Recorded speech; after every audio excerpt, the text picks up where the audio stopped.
Howdy, Let's talk internet. about Yeah, we're we're live now. Ahoy. hello, internet, and I'm a, welcome I'm to the Transformers lore chat. yeah, am I still a robot? No, you're good. No, you're not. Okay, all It's the right. Transformers lore chat because 17 is a prime number. Heyo. You I can't hate see the math. shit-eating grin I have right now. I hate math. Anyway, we're some nerds and we're gonna talk about some Elder Scrolls shit. And One of us is drinking mead, the other one is drinking something else. that's a loaf of bread right there. You see that? Yeah, it is. Oh yeah. It's a bit roasty for my taste, really. I don't care for the for a lot of coffee in my beer. This one's got a lot of it, but that's why we try new things. So discussing Nedic culture, it seems. Yeah, so earlier this morning, the Selectives Lorecast reconvened to discuss miscellaneous man races and talked about needs. And my friend Barry here was asking more about the Kothringi, I think. So what was your question in particular, Barry? I just wanted to know, sort of, I've only sort of dipped my toes into the whole Black Marsh lore situation, and I think Yeah. the might be a good jumping off point to get started with that. Okay. So the Kothringi, they're a race of men that may or may not be Nedic in origin. Now, that's another thing that I feel is something that I should interject with regarding the concept of need. Need itself appears to be a catch-all term for the various races of men who are actually native to Tamriel and not groups like the Atmorans or the Okudans who came from somewhere else.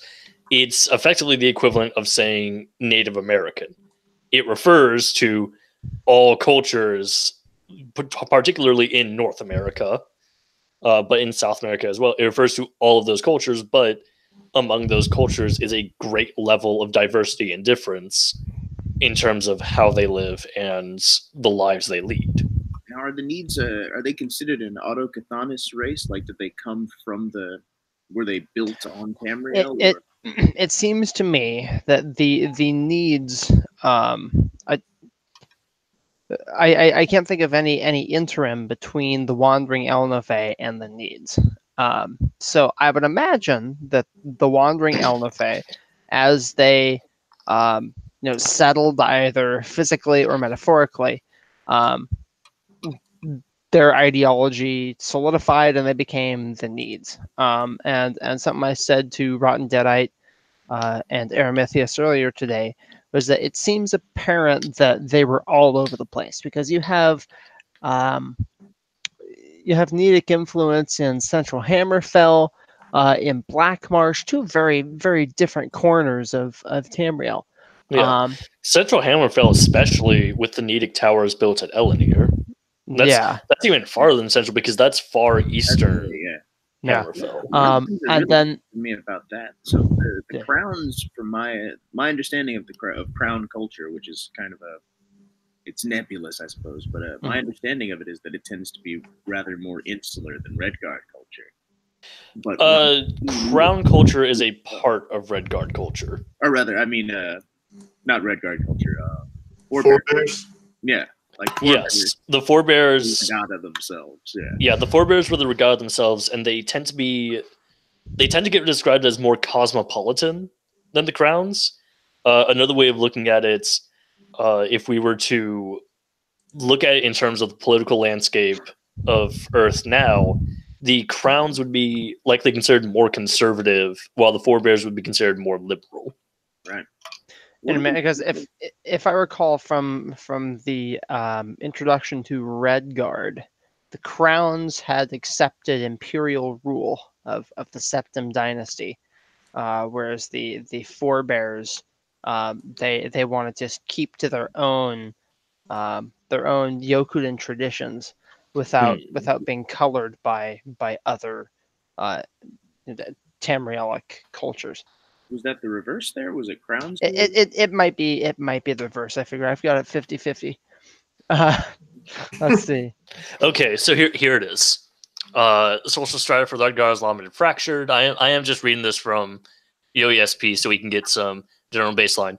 The forebears are descended from the Regatta warrior class, which conquered the province, and in doing so, were exposed to many Nedic and later Breton imperial traditions and ideas, while the ancestors of the crowns were not. The forebears seek modernity, and they are more cosmopolitan than their crown counterparts, and more welcoming of foreigners and different ways of life. I guess we've seen Sentinel, I guess, as the sort of big forebear city, but then we haven't really seen too much of Rihad recently, have we? This is true. And I guess we see some limited forebear influence through Anvil, to the extent that friggin' Hughesbane is a forebear area, which I don't even know if that's entirely clear, but there's definitely some influence to that, to the extent that they at least share arms with one another or sell arms to one another. So maybe we could use maybe to the extent that Anvil is some representation or represents to some extent the willingness to engage of the forebears relative to the crown. The thing that brought the crowns to mind relative to the needs was that the whole Stargazer situation in ESO tends to be based around crown cities, and a lot of the Nedic culture or a lot of the physical remnants of Nedic culture in Hammerfell that we see are in crown areas. Which was interesting considering their relative insularity. Yeah, they could also be seen as a case of many crowns may be following old traditions of where you put your capitals.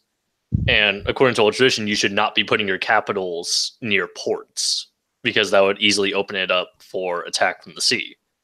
You should instead put your capitals on land, deeper inland, in order to keep your capitals safe, because you'd be able to see an approaching army very quickly.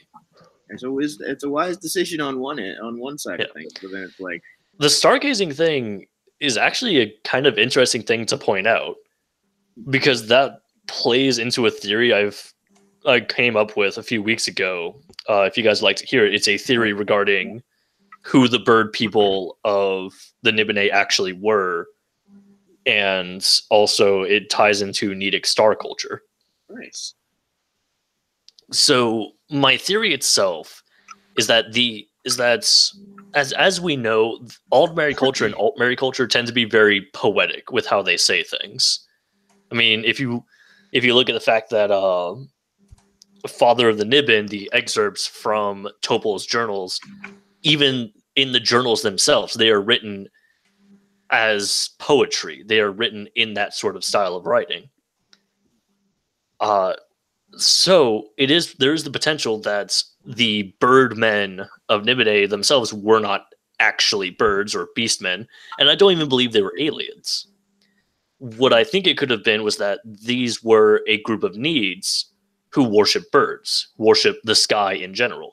They may not have had any concept of actual gods, so to speak, but rather they worshipped forces of nature. And so to them, looking upon birds, they saw them as being completely free.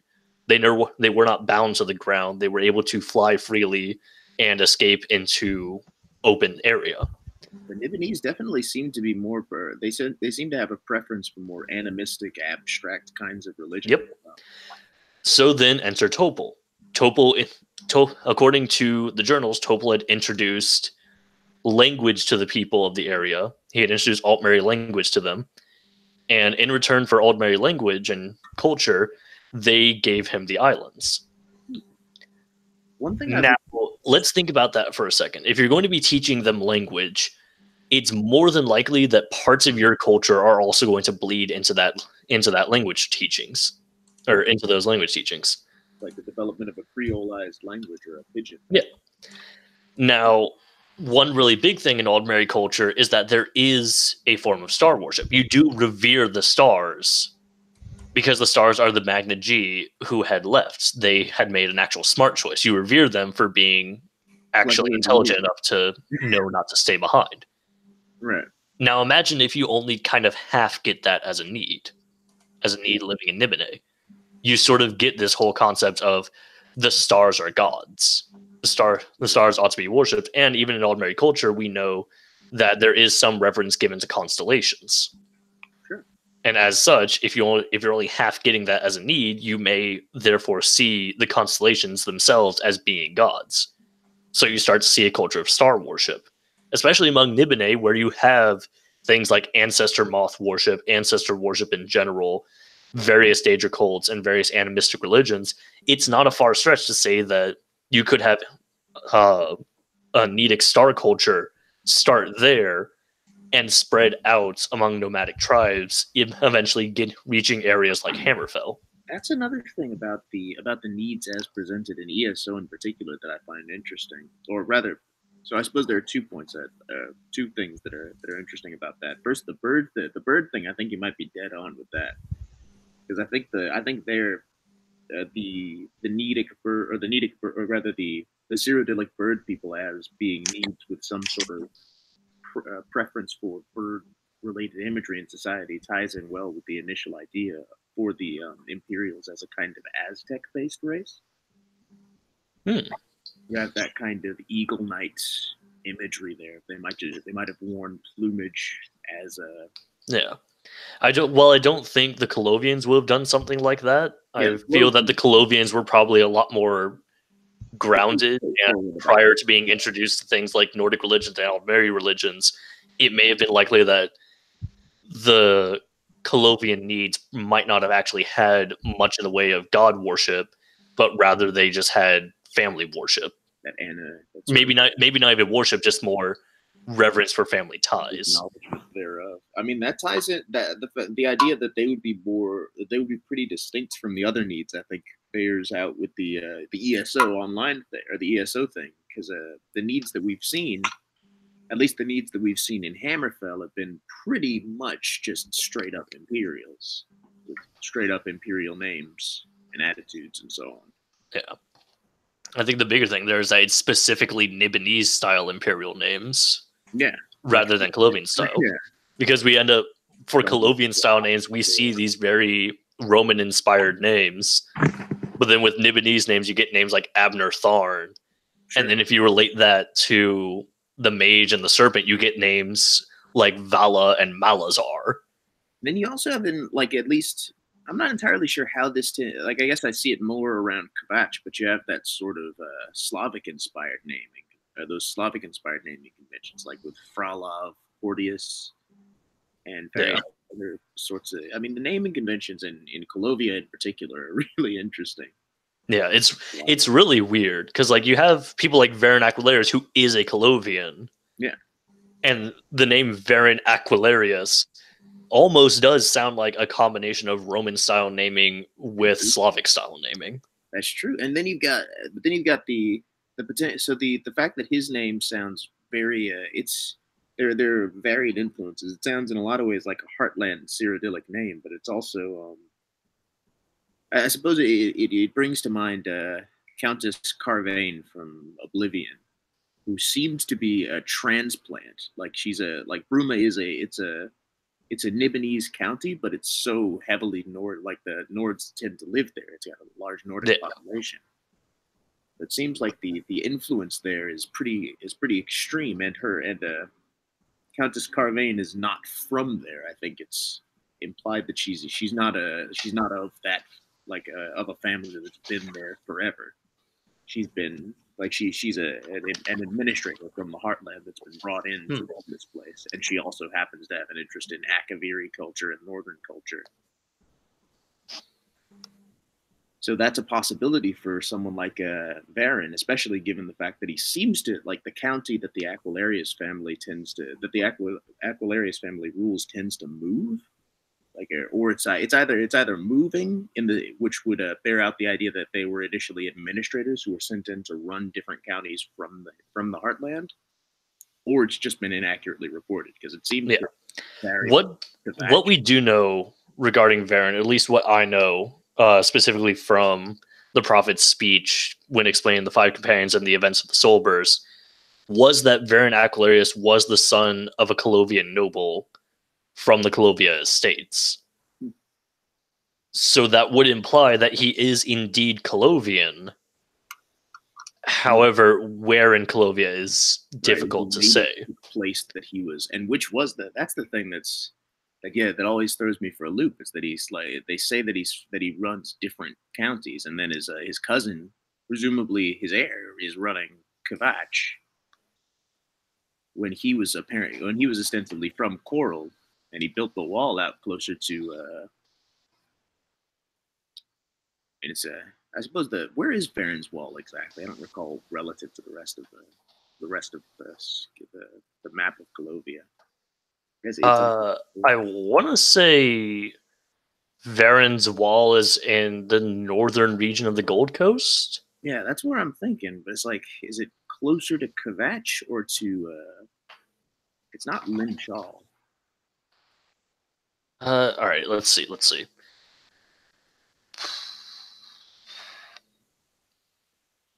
Oh, dang it!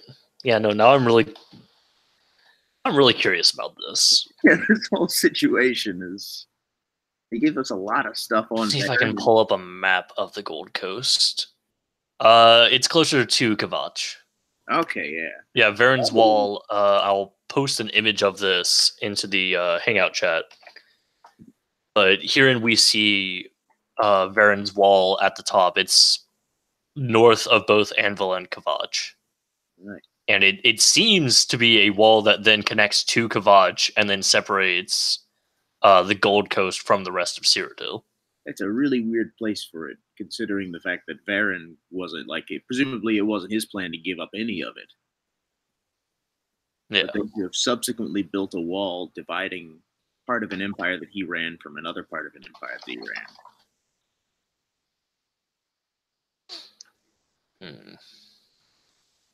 Oh God, everyone else is muted. It's just us. I'm listening. Let's see. Varen Hilarious. I mean, how much opportunity did Varen even have to rule anything? Let's see. It's taking place in 582. Let's see when he overthrew Leovic. Leovic was.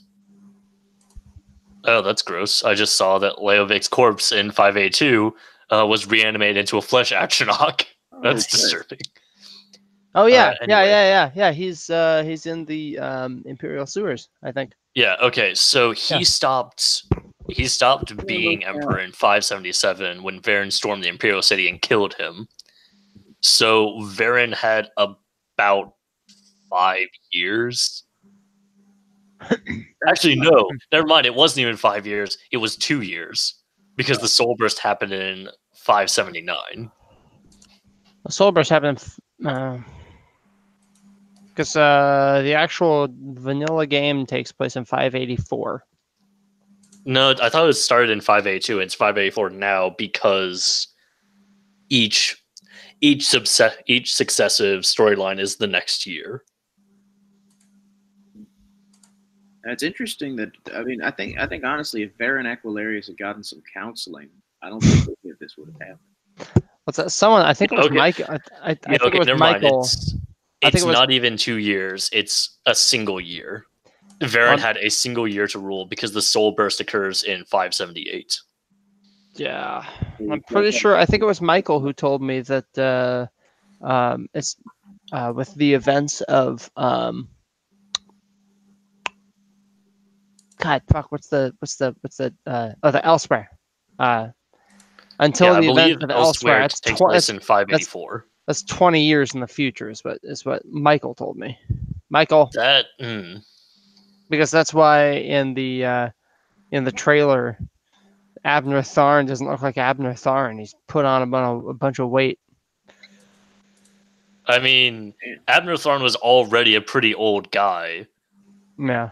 And 2 years of trying to search around to find an end to the war could put a lot of stress on him. Maybe he said 2 years and I misheard 20. Like, he's clearly a pretty vain guy. I mean, honestly, though, he's probably one of the more emotionally secure members of the Five Companions, if you really think about it. Yeah. Because I feel like one of the big reasons there is just because Abner Tharn, despite being a fairly aged man, he knows what he wants. He's pretty like positive it's the gift of age. He knows what he wants. He knows what he cares about. Yeah. And in his case, he cares about his family and the empire.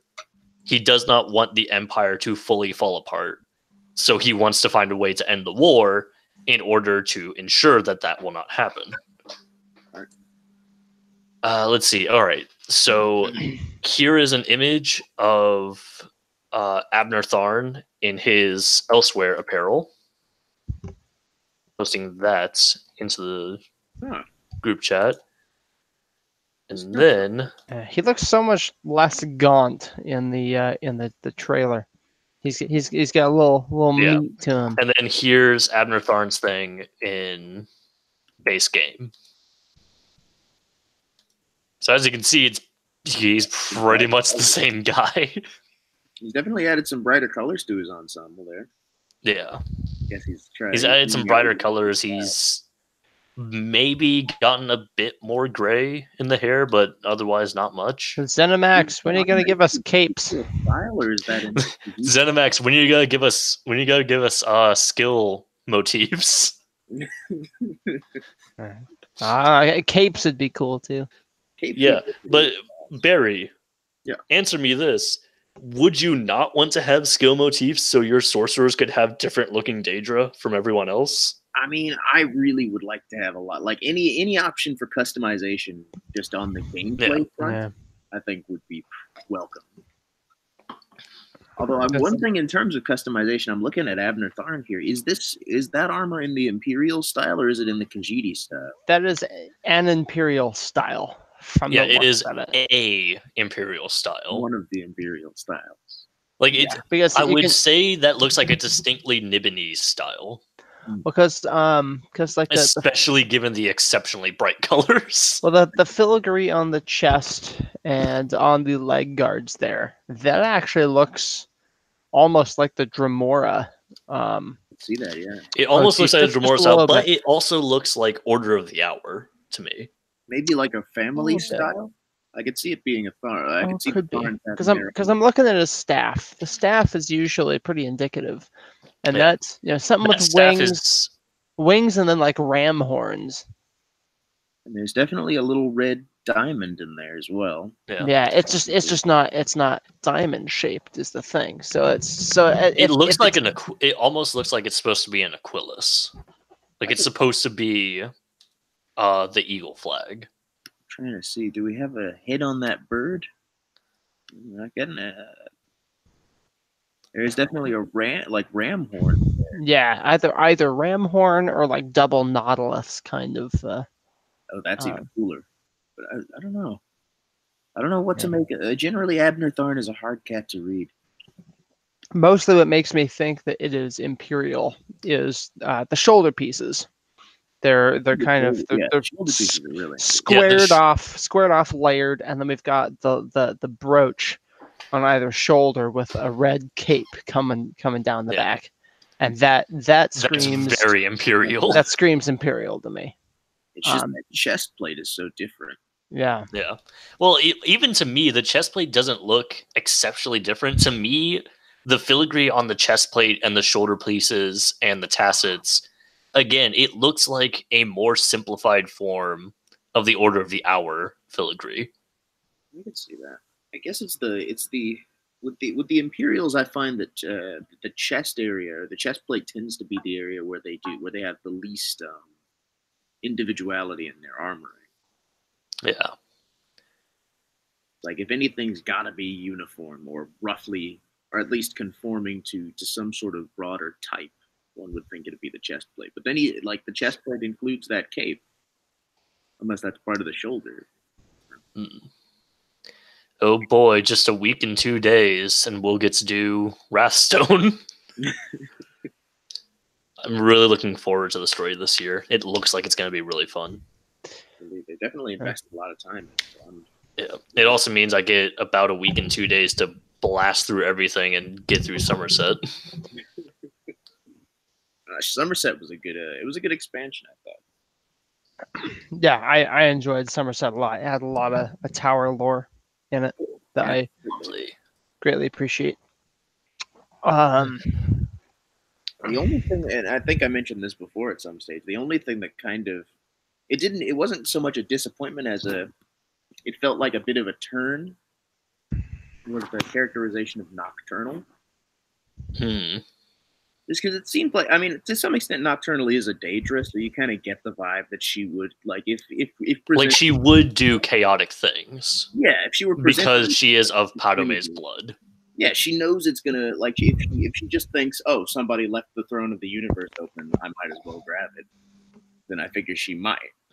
But it just she'll steal it. Yeah, but it just seems like she's a. It always seems to me that she was aiming at something a little more subtle than all that. Yeah. Well, even in previous games, I've more gotten the vibe from Nocturnal, definitely the vibe that was set up in Skyrim, wherein Nocturnal doesn't necessarily care about worshippers. All she really cares about is contracts. She doesn't want you to worship her. She wants you to be a business partner. Yeah, she wants you to be faithful to the terms of your contract. Yeah. Breach contract and she'll be pissed. Yeah. Well, as long as you don't breach contract, and I would argue it might even be a case of even if you can cheekily get away with not breaching contract, like just by using a loophole where technically you're not breaching the contract, she would probably honor that. Yeah, she's respectful of. She's always struck me as more of a lawful, or not even a lawful neutral, like maybe like a particularly unlawful kind of lawful neutral. Like. No, the laws of man don't apply, but it's the laws she sets up that apply. Yeah, those you can break the law when it comes to stealing and whatever. Man's laws are just whatever they are, but do not break my laws. Yeah. It's like, don't forget to break a couple of rules out there, kids. But no, seriously though, don't break any of my rules though. Like those rules are for real. If you break any of my rules, I will snap your kneecaps. She's pretty serious about her rules. Yeah. Yeah, it wasn't a bad twist. I thought they did I thought it was a great the storyline was great. It was really engaging. It just seemed like an interesting characterization of her that kind of they went a different route with her in a way that I think they can kind of, they could still go however they want to go with her, but it seems like, although I really did like the Clavicus Vile characterization that they did. But then generally, I tend to find him rather fun. Oh God, I just found out about a set that seems weird. As we were talking about imperial culture and whatnot, I ended up looking up on ESO Fashion different motifs, specifically to pull up Order of the Hour so I could look at the filigree again. The Imperial Physique set, adding stamina recovery, magical recovery, weapon damage, and spell damage, and then the 5 items is. While you're in the Imperial City, you tap into the power of 12 bar stones you're carrying, increasing your health, magicka, and stamina by 7,224. And while you have a 4 times 12 bar stone multiplier, this effect is increased by 600%. Jesus. Jeez. That's like crazy. Yeah. You get a free 40 with a 4 times multiplier. You get a free 43,000 health, magicka, and stamina. Yeah, that's. Oh goodness gracious! That is completely ridiculous. The perks of being on brand. That'd be good for a. The perks of being rich. That'd be really good for a magicka stamp a magicka Nightblade. Yeah, seriously. Oh my goodness. Just ganking. And stuff. Oh, here's someone wandering by themselves. Haha, you die. Looks good. I get more Telvar stones. I am now stronger. That can be only one. I feel like for a lot of styles in this game, I really do love the styles. I love how they're set up and how they work. I really wish there were more styles that had more sets, or they would take some sets and replace the styles that currently use them, that they currently use. Like, I'm not in the sense of like, oh, let the Sigic Order style become rampant in a lot of magicka sets, but more like maybe set it up to be like certain styles start to impact more sets when there's styles that don't really have a lot of sets tied to them. Sure. Like on Tempest Island, you have the unique Malmer style used by the sea vipers there. But that style in particular is literally just ancient elf without sleeves. Right. Yeah. So one good way to replace that would be just use Pandanian style. Yeah. Dedicated Pandanian style was pretty neat. Yeah, it looks really nice. I really enjoy how they played around with it. Yeah. I especially like the fact that as you look at the different styles that exist in the game, and as you go farther and farther with as the game goes on, you start to see a drastic increase in quality for the styles. Yeah, they've really started to kind of take some pride in them. Yeah, they start to take some pride. And another thing that I notice is that a lot of the styles are becoming a lot cleaner. Mm-hmm. Like, what I mean by that is, like, the 10 racial styles, even at maximum rank, they look almost kind of dirty. Like, they look kind of like your outfit, no matter what, will look kind of worn in some areas. Like, even for the Altmer style, for Altmer light armor, the tassets you wear at your hips at a tier 4 style Altmer light armor, even then, it looks really nice, but the metal is still chipped and the leather is still muddy. And I think it would be kind of nice if we could see more of a shift, and maybe even see a shift in textures for the older styles that maybe haven't gotten a whole lot of love recently, so we can see some love added to them and get a touch up on them. Honestly, I think they should just I think they should go as far as wear. I think that there's a place for wear in terms of the aesthetics of the styles, but it honestly feels like that should be like a slider in the costume menu. Oh, a slider of just like between worn and pristine. Yeah. Yeah, I can see that.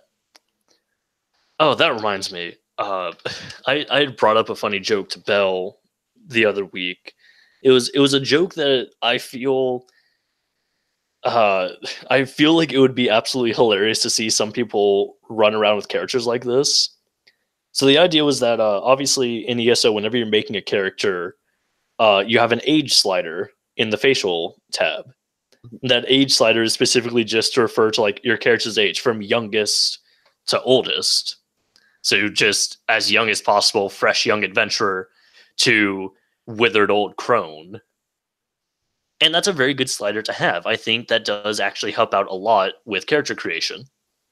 So I brought up a funny idea to Belle of, let's put another age slider in the body section, where the youngest section is like a teenager, but the highest section is like the default character body. But make it completely separate from the other age slider. So you can make a character who is as young as possible and as old as possible at the exact same time. So your character has been attacked by the Grateful Dead. You just gotta completely... I can see that, yeah. Get something really dissonant going on. Yeah. And I think it would be... I feel like that's something that could be kind of interesting to play with. Like having an age slider for the body. So it's like, at youngest possible, the character looks like they're probably a teenager. They may have just become an adult, or they might be like a year or two away from becoming an adult. So you have a lot of features that just aren't as prominent. Like, your character might not be able to have a beard, or your character might not have as much muscle, or might not have as much rigid physique as many other characters. And as a direct result, it can make it almost kind of muddy as to guess what your character is from a distance. Right. And I think that could be kind of neat. Yeah. I mean, especially with the joke of these goddamn Gen Z Durrani Altmer yeeting Molag Bal into oblivion. Like, you got options in terms of the new costumes thing. Like, yeah, you could just... I really do like how costumes and the outfit style works. You could just play like a really squishy, magic based class, and kind of like outfitted in heavy armor. Yeah. completely throw people off. It's like, you shouldn't judge books by their covers. God, I still think one of the funniest things is a video I had sent to both Andrew and Bell, and it was a sorcerer build that can best be described as unkillable living lightning. Oh Lord. It is primarily a magic ability. It is using a lightning staff on both bars. However, your armor is Treasure Hunter, your shoulder and headpiece are Alambris, and your 2 weapons and your jewelry are Thunderbug's Carapace. And then it's a mix between magicka and health that you've increased. But the primary goal of this build is that you can set yourself up to such a degree where you have an insane amount of physical and spell resistance, along with the fact that Thunderbugs will be activating about every 3 seconds while people are hitting you, and Thunderbugs can also therefore proc both Implosion and also proc Alambris. It's an undying nuisance. All of this while running Endless Storm or Boundless Storm, so you can just have even more lightning. That's what's up. It looks hilarious to try out. I would if I had any more character slots. I might try it out with my current character, because my current character is a sorcerer, and I could very easily just swap set pieces and skills whenever I feel like it. And it would just be, what, like 3,000 gold to change around my attributes? Not too bad. I'm just running around Vardenfell right now, trying to take advantage of this double node perk from the event right now. A double node perk? It's Vardenfell right now because it's the Vardenfell anniversary event. No, what is a double node perk? What do you mean by that? Every time you pick up a node, you get twice the stuff from it. Oh, all right. I was wondering why I was sometimes getting a massive amount of stuff from the nodes there, because now I realized that it was both that one perk from the Lover Tree mixing with that double resource drop. Oh yeah, that's really cool. So I'm trying to fill up my what is the I have an add-on that shows me where all the nodes are after I mine them or pick them up. And so I'm trying to fill my map. I had it once where I had almost every node in Vardenfell marked on my map. And then my hard drive crashed, and now I lost them all. So I've going through and I'm doing it again. I'm a console peasant, so no such option available. That'll have PS4, yeah. So I mean, it's fun. It's cool. I like I like not having to adjust the control scheme, because I've always played those kinds of games on PS4, or rather on console. Plus, it gives me the sort of vibe of playing dot hack, which I always enjoyed. Although now with the Via, you can use the PSVR interface, right? With ESO. I think so. Maybe. Let's see. It'll be 60. So lore. Oh, right. Yeah, lore. That one thing we usually talk about. Yeah. Who wants to talk about lore? Am I right? Let's see. So, when I was a young lore, let's see.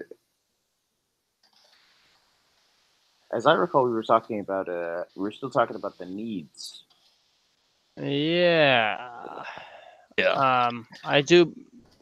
We never actually discussed the Kothringi. Right. Yeah. We got wildly off base. A lot of the information that's available for the Kothringi isn't much. It's limited at most, because most information about them, well, realistically at this point, most information about them is from that one quest in Shadowfen. Yeah, and that's they made a deal with Clavicus Vile to survive the Nahaten flu, and but in exchange, they're just kind of undead skeletons who look like their old selves. Yeah.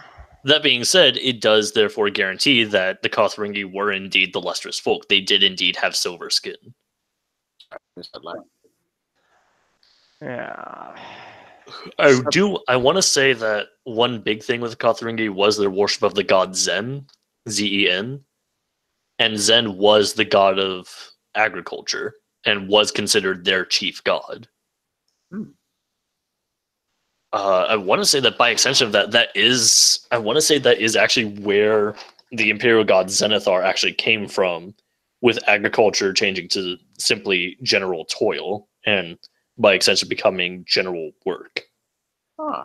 So far as it's honest work, if I recall correctly, I want to say that for Zenithar, being a soldier is good and being a mercenary is not good.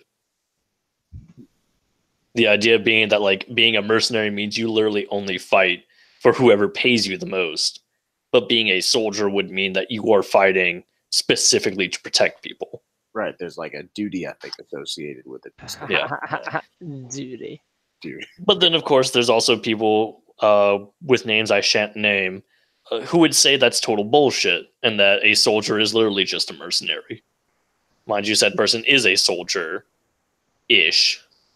But yeah, I would disagree.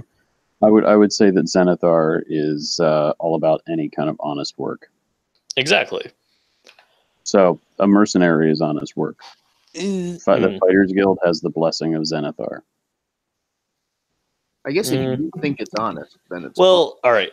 I would say it's honest work if you have a code of ethics, which the Fighters Guild does have. What is dishonest work? Being an assassin, Guild. being Thieves a thief. Guild.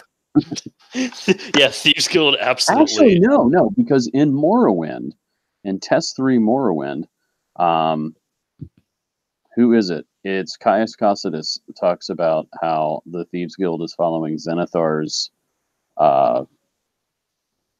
teachings and doing honest imperial work. It's him or it's somebody else. I can't remember who. That sounds like they're lying through their teeth. No, I mean it's still work. Like, what I mean by that is it sounds like they're lying through their teeth in the sense of it's still dishonest work because you're still stealing, but it's honest work in the eyes of the Empire because you're stealing for the Empire. Maybe. In this case, being the equivalent of a privateer.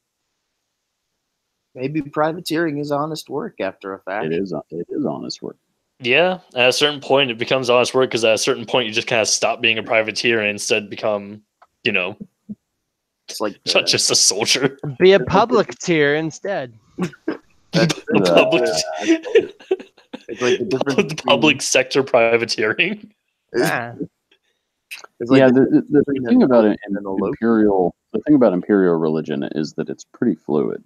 I mean, you can justify all kinds of crazy stuff. True. The Imperials one time justified killing all elves. Yeah. Because the elven taint is not monothought, and monothought is the proper life. Was that imperial or was that Nedic? That was imperial. That was the selective, so it would be imperial. That was after the formation of the empire. I would argue it's not imperial. It's probably just Marcotti. Specifically an ideology of the Marcotti selective. Yeah, it might not even be specifically be the Marcotti selective. It's just simian. When are the IMGA gonna show up in ESO, man? Oh, man. Probably not. Probably never. I want to say that one of the things was that the IMGA were already a small community, and then I think literally all of the IMGA were in Falinesti when it disappeared. Oh boy! So we might not be seeing him for a while. Not until we get a Falinesti DLC. Go ahead, Mike. I do have this thought that Fallout 4 does include very good animations of apes. So I think that Bethesda is fully capable of giving us IMGA. Yeah. Well, there's another big thing. Do the IMGA actually move like apes? I would say yes, but we don't know. Yeah. I would want them to.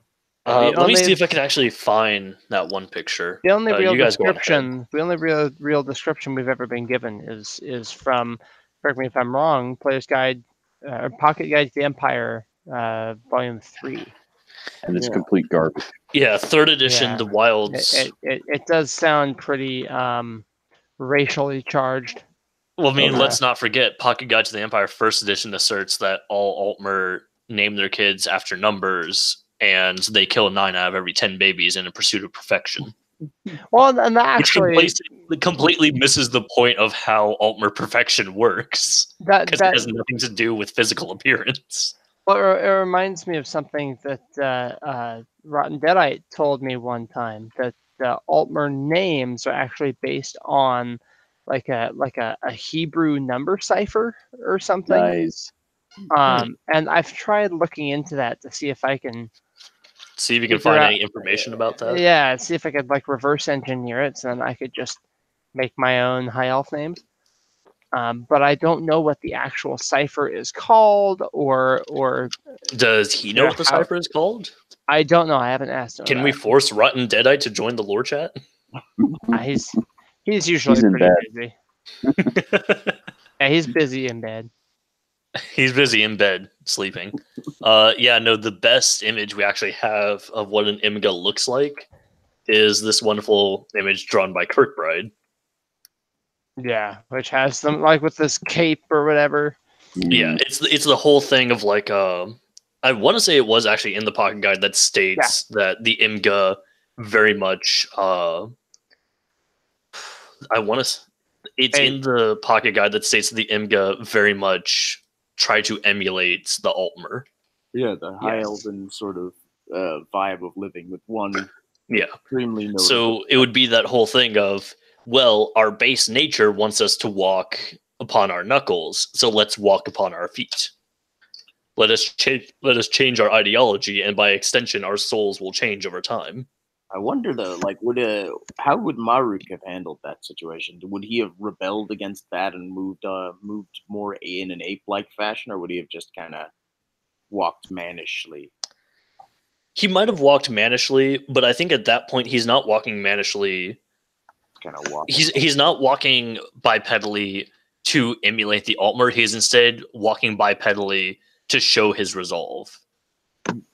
Like, to show his resolve to the needs to show, even though I wish to walk upon my knuckles, I will not do so, to show my restraint and resolve and will.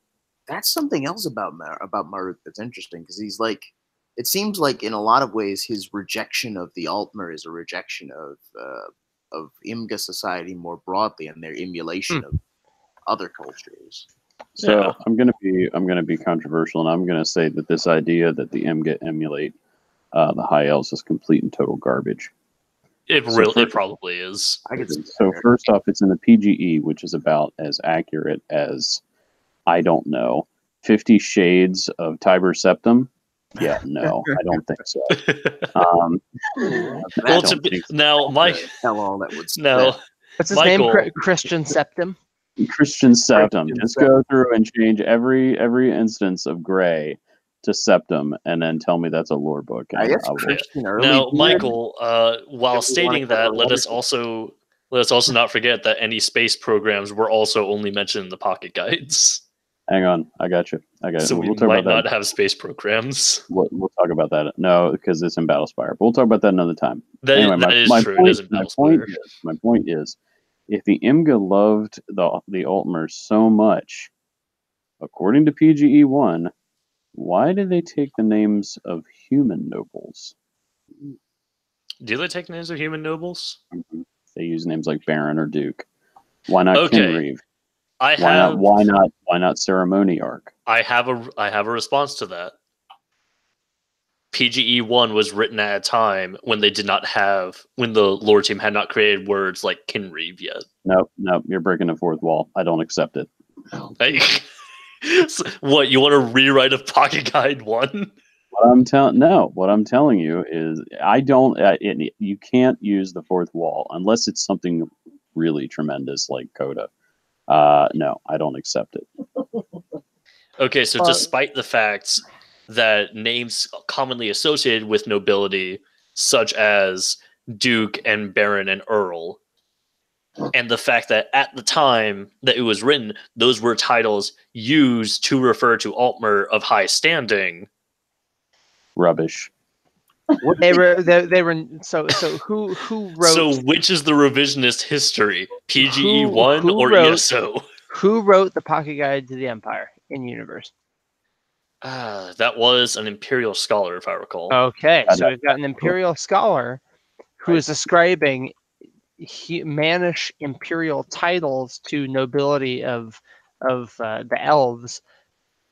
Could it be because he's an imperial and he's kind of a colonizer, and he therefore doesn't actually know a lot of the names? Yes. God, especially doesn't because care. all right, if I need to pull it up again. I just accidentally closed the tab. I need to pull it up again. I know it was somewhere. Yes. All right. During the Second Empire, ambassadors were allowed only in the capital city of Eleanor, which means that this ambassador who wrote the Pocket Guide was literally only allowed in a single city in all of the Isles. Right. So he gets no broad expansion of the Isles themselves. Right. Definitely wouldn't have access to the feudal nobility, or perhaps only the. Because I think it would be. I mean, I can imagine being this author, and maybe a sapiarch. No one will ever remember that word. Who can pronounce that even? Right. And then he'll say, okay, well, our equivalent is Duke or whatever. Right. And no, so I'd say then, for sapiarch, you'd probably say our equivalent is like librarian. I mean, whatever the title is, Yeah. it doesn't matter. I use that as an example. He'll just use not whatever the closest equivalent is. Yeah, because like one, he's an imperial, and yeah, I mean, I mean, fucking. Like how the Greeks referred to Odin as Mercury. Yeah. Yeah, exactly. Another thing, look at fucking Shimmerine in the quest Tale of Two Mothers. The officer of the Divine Prosecution that you speak with specifically calls it a vaulted halsorial. That is just what they call a sewer, but they do not like using the word sewer because sewer is a very disgusting word. And they're right, by the way. From an auditory standpoint, the word sewer is kind of gross. It sounds like you're calling a pig.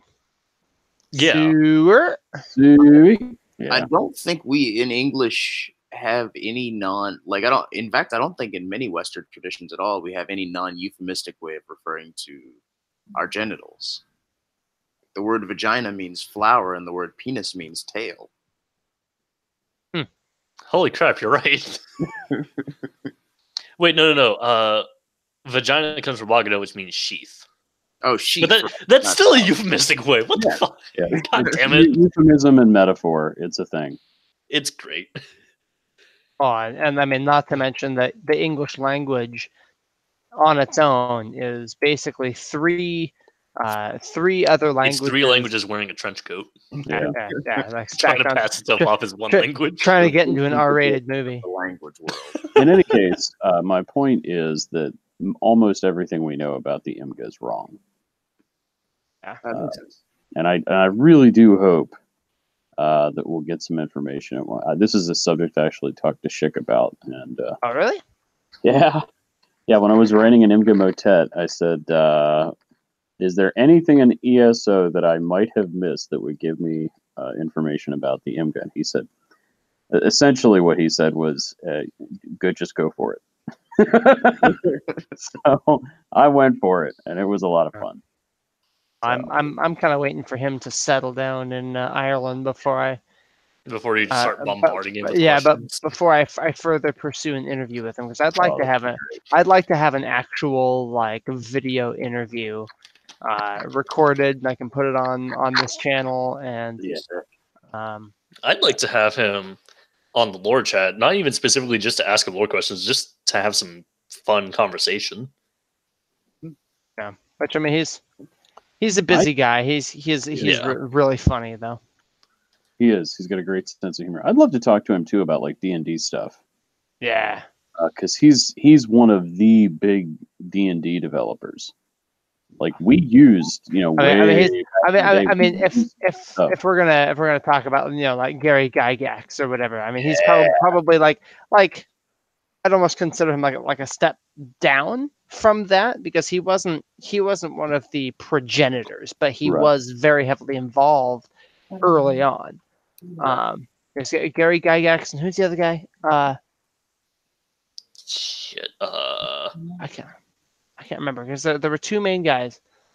Fuck.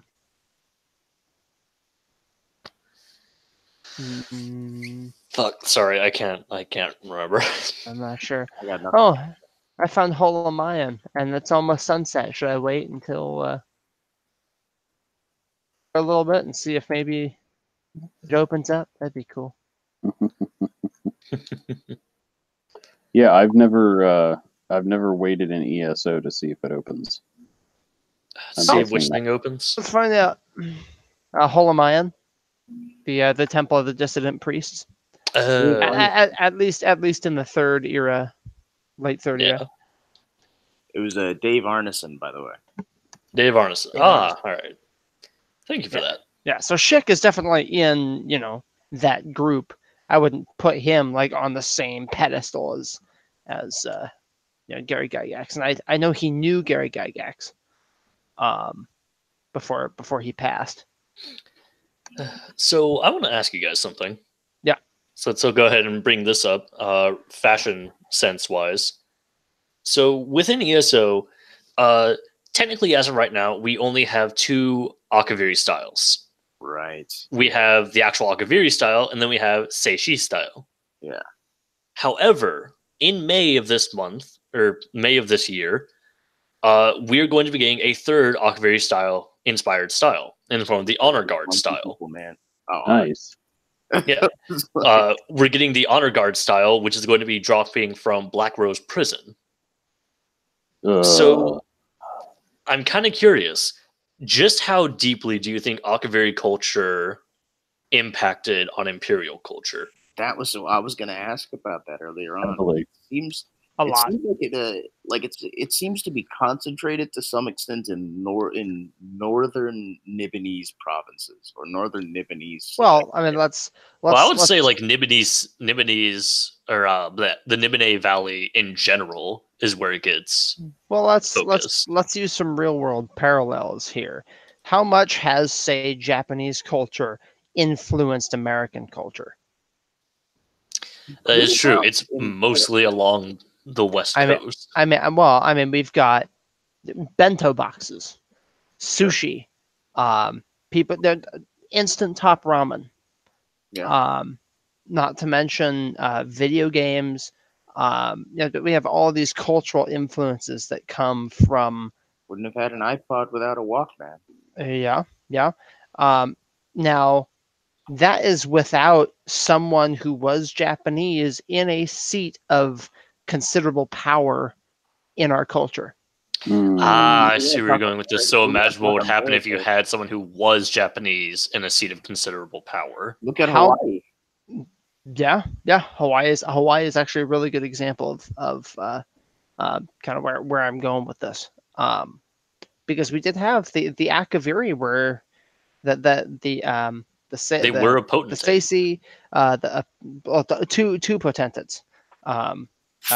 We've got Shai and what was the other one? Sidu Shai and Severian Chorak was his son. Yeah. And there were others who were here as well. We know that the blades are heavily modeled after these Seisi.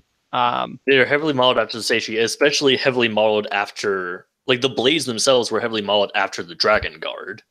Yeah. Who had served under Riemann. Yeah. I would venture to say that even a lot of Murish culture has been affected by this. Because if you look really closely at, say, the Dark Elves or the High Elves even, you see a lot of Asian analogs, specifically in how they consider each other at a societal level, because most Asian cultures are very the many before the few.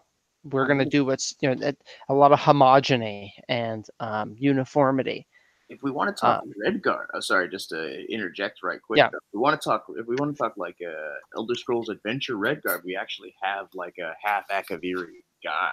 That's right. Yes, we do. Well, he says he's half Akaviri. Yeah, It seems to confirm. Yeah, though being half race in the Elder Scrolls seems like a very interesting concept, but it seems like something that is very difficult to actually explain. For instance, racial phylogeny, a lot of people may not have the most favorable views on that book. They might think, oh, that's weird, it doesn't actually explain much. But if we were to assume that it is correct and that you take most traits from your mother and then some traits from your father, I would argue then that when it comes to being a half race, like in the guy's case, he may be saying he's half Akaviri because one of his parents might be Akaviri. So he's being very literal with it. But then when you have the Bretons, it seems much more likely that they did not become a half race because they bred with the old Mary Durrani. Rather, I think it might have been a case of they became a half race because over time their ideology changed. Yeah, and because the ideology of their souls changed, that in turn would influence their physical appearance. Right. They start getting a much more marish ideology compared to what they had. Sure. Because it's the ideology of the ruling class. With the Akaviri, it seems like I agree with you completely. It seems like with the Akaviri, they have like a more like directly familial tie. Like there seems to be like a bloodline question. Because it seems like there are apparently traits associated with being Akaviri that people keep an eye out for. I want to say having golden eyes is something that's Akaviri, but I'm not actually sure. It feels like something that would be considered Akaviri if we assume that the concept of, the Seishi are snake people is an actual true thing. They do have some features that would make them look snake-like. Then by extension, having golden eyes could be seen as something that is very Akaviri because reptiles tend to have golden eyes. Yeah. Or rather, reptiles tend to be among animals who would have golden eyes. One thing I want to see also, speaking of Akaviri and bringing things back around to the Imga, even if we don't get Imga, I'm still holding out hope we get some kind of monkey person. Because the Tangmo they're still around. The one race that's been talked about that just the one Akaviri race that apparently just never they never seem to come they up. never attack anyone else. They always get attacked and win. They seem pretty confident in themselves and basically self-contained. Yeah. All right. Kyasa Veda, the Chronicler of Blades, he is Seishi, supposedly. He is the one who wrote crafting motif number 53, the Seishi style. Supposedly he's in Rimmon, I want to say.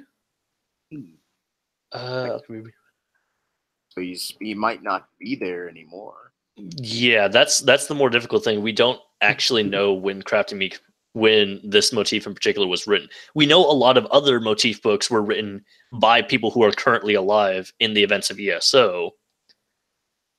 But it seems like in ESO in particular, it's a lot less mysterious to be Akaviri. We just haven't happened to see any of them. Yeah. Let's see. Still pristine examples of the Serpentine ways can be seen in the Tonenaka at Rimmon, where I am honored to labor as chronicler. So he is a Seishi individual working in Rimmon as the chronicler, and Rimmon is going to be the major hub city in the Elsewhere expansion. So I'm a bit curious if we're going to get to meet him. I hope we see more Akaviri people, because again, like in Skyrim and Oblivion, the Akaviri are a more distant influence. Whereas in ESO, we know there's a direct influence of the Akaviri on Imperial, and we also know that I want to say it was like maybe about 10 years ago that the Kamal tried to invade Tamriel, and it was the combined forces of Nords, Dunmer, and Argonians who drove them off. Yeah, people probably have a pretty like people have a pretty good idea of what Akaviri people are like. Yeah. More broadly, like they That probably don't was have much cultural stuff except for what they hear from people that they've met. But they've got like they know what the Akaviri races they've encountered look like. yeah. By the way, the Kamal thing was one that I actually thought was very funny and a very good change to have because it kind of solidifies this view of Vivek being a known liar. Because, like, prior to ESO, the story of the Kamal invading Tamriel was that Vivek had just decided to flood the entirety of Morrowind to get rid of the Kamal, and then that was the end of it. He then put the waters back. That's actually a big part of my main character's backstory. Yeah, but in ESO, it stated that the reason the Ebonheart Pact is formed in the first place is because the combined forces of Nords, Dunmer, and Argonians, under the leadership of people like Yoren the Scald King and Almalexia, are able to drive the Kamal back to sea and prevent the invasion. That makes more sense on a number of levels. Although honestly, and again, Vivek is a known liar. Yeah, Vivek's holding it like Vivek is a poet. It's like it really is. It really does seem like it's the fact that Vivek is indeed a poet. Yeah. So he will lie if it makes the story good. He's an active poet. He applies mythopoesis as an active discipline just when talking to people.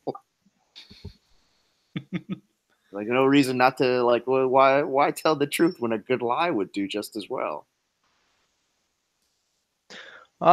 So here's a good opportunity, I think. A slight change of topic. All right.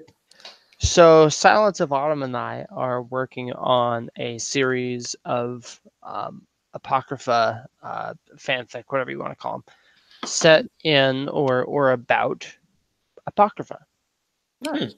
And so I believe there are 4 pieces between the two of us. One of them, so really part of one of these stories is there are some pretty major, almost metaphysical connotations that we're applying to apocrypha. There are a couple assertions that we make, such as where Magnus would be in this realm, basically Hermaeus Mora himself is plugging up that hole. And that the realm itself is enveloped in Hermaeus Mora, and so basically the where you are is effectively his stomach, and that liquid that's kind of all over the place, that's like a gastric acid. On top of that, it's also ink, which has a few different connotations. One, you've got books. You need ink to write or print books, but you've also got squids and other cephalopods that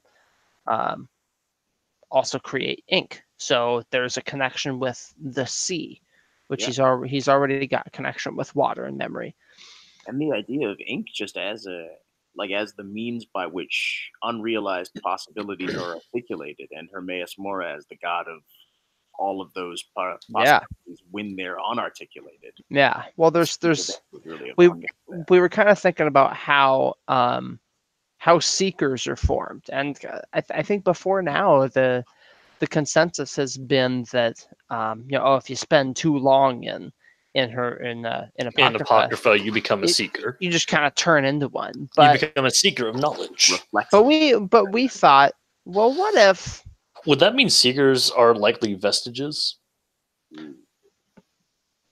Maybe. Or at least some of them might be vestiges if you were originally immortal. I'll tell you our idea. So this ink, as Barry, as you said, ink is kind of the medium by which we can exchange ideas, right? Ideas ink is written memory.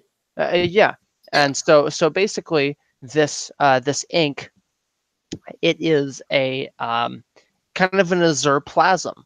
If we've got the actual bluish whitish junk that's in That's in Cold Harbor. That's in Cold Harbor. Yeah, I think that's the only real Azure plasm. And even then, it's difficult to say whether or not Azure Plasm is what all Daedra are made out of. Yeah, which or if personally, there might be other kinds. yeah, personally, I think that is the Azure Plasm is actually semen, but that's. I think the Azure Plasm is that's specifically tied to Molag Bal, and thus Azure Plasm forming Daedra is specifically tied to only Daedra who serve Molag Bal. I guess chaotic creation would be a better catch-all term. An example would be like you see the Scoffin who serve Clavicus Vile, who whenever they form, they're very bright orange. Yeah, that's about as far from Azure as you can get. Yeah, well, and then that's definitely not the wrong answer. You can't go wrong with semen. Well, then in the Deadlands, you've got lava. We think that in Apocrypha, you've got this ink stuff, and that's so just your chaotic creation. Yeah, like matter there. And so, because of what it is as an ink, it has to get its ideas from somewhere. And so, if you were to dip your hand in it, like if you fall into it in Skyrim, it hurts and then you die. It hurts and then you just get forced out of Apocrypha. Yeah. So the idea is that this ink, it actually divides you into your ideas. And so it absorbs those from you and it takes them, and it imbues the ink with these ideas. And so if you happen to be a person who's running around Apocrypha, you're collecting books and you're doing research while you have this opportunity, and maybe you spend a week in there, and these corridors and bridges, they're constantly shifting and moving and folding. If you happen to be in the wrong place at the wrong time, you're going to fall in. And that is where Seekers come from. Seekers are mortals who fell into the ink and had their ideas stripped from them. They are no longer themselves, but they are a seeker of knowledge. They have become sort of this I guess creature that's their sole purpose, is to seek and catalog knowledge. And so that's what we're actually both co-authoring a piece. That's a really cool idea. Yeah, it's a narrative, and that's kind of what we're going to be exploring. The idea is like when you drop a book into a well of ink, and there's no functional difference between the ink that comprises the letters and the ink that's now on top of it. Mm-hmm. Yeah, that's actually a really good way to put it. And then there's a piece that I have written that I'm not sure it's actually complete yet. I'm kind of waiting for it to settle before I go back and look at it some more. But the idea, and I've been reading the Kingkiller Chronicles by Patrick Rothfuss, and in this book series, there's this university, and there are the archives, and they are the greatest wealth of knowledge anywhere in the world. Think the library at Old Town in Game of Thrones when Samwell walks in, and there's just stacks and stacks of books going up as far as you can see and down as far as you can see. That's kind of what I imagine this place to look like. And this archive place has been overseen by different masters, who are effectively like teachers, right? They're professors or whatever. Their charge is to oversee the archives. And so every time a new archivist is put into place, they have their own ideas for how the archives are supposed to be managed and cataloged and organized. And they think, oh yeah, no, this new idea, it's going to be revolutionary. It's the way we're going to do it forever. And look at my Dewey Decimal System. Every single master thinks he has a better idea of how it's supposed to be. And so in this book, there's a series where over the course of like 20 years, there were like 5 masters who came in and out, each with their own ideas. And so factions formed among like the students or those who worked in the archives, basically asserting, no, this plan over here is the way we need to do it. And then another faction over here says, no, we need to do it this way. And so you've got this rivalry of students who are trying to organize the damn library, and they can't agree on how to do it. And so it gets like dirty, and they steal books, and they'll burn ledgers and hide things from each other just to try and thwart each other's organizational systems. And so I thought that's actually really cool. I'm going to apply that to Apocrypha. Yeah. So there are factions of seekers that do the exact same thing, except instead of it being like a rivalry, it has become a straight up religious war for them. Oh God! And so these seekers, you've let's see, what are there are 2 groups that I focused on specifically in here. The working title right now is Plain Wide Memo to the Assemblage of Anurbanipal. So the Assemblage of Anurbanipal is one of them, and then the Heirs of Sithuwu is another. So these are these 2 factions that have cropped up, and they both believe they have the better organizational system for use in Apocrypha. How do we organize all this knowledge? And so it's gotten to the point where they've got this religious war on their hands. And so it's like a gang turf war in Apocrypha. and I thought, that's it's the nerdiest gang war of all time. Exactly. And so it's I thought, how cool would it be to kind of give a glimpse in this, something that maybe a seeker wrote about what's going on with these 2 factions. And so those are 2 of the pieces. We've got this narrative about the ink and what happens when you fall in, and then the 2 factions that are fighting over how to organize this.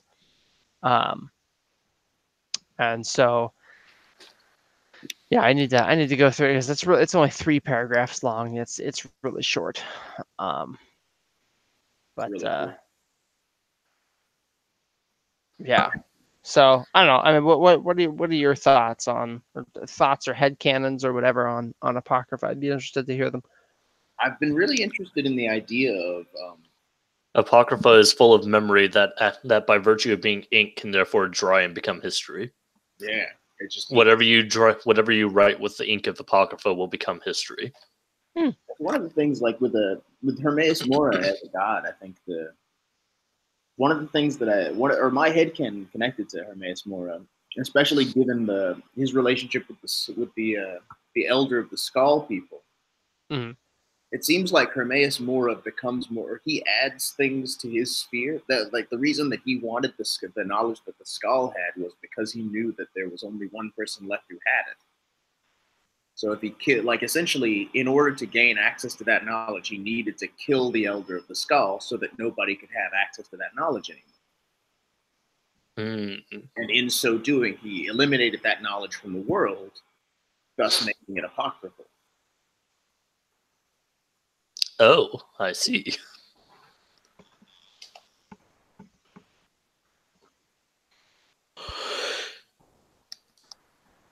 Okay. It also ties in, I think, to his sort of title as the greedy man. Yeah. Because it's a fundamentally zero-sum game between him and the living. Mm-hmm. If you exist in the world and there's knowledge that you have, then that's not knowledge that belongs to Hermaeus Mora's sphere. You need to not know it for it to be powerful for him. Yeah, focusing on that forbidden unknown aspect. Yeah, I think that adds a layer to I think it bears out some of the sinister nature of Hermaeus Mora.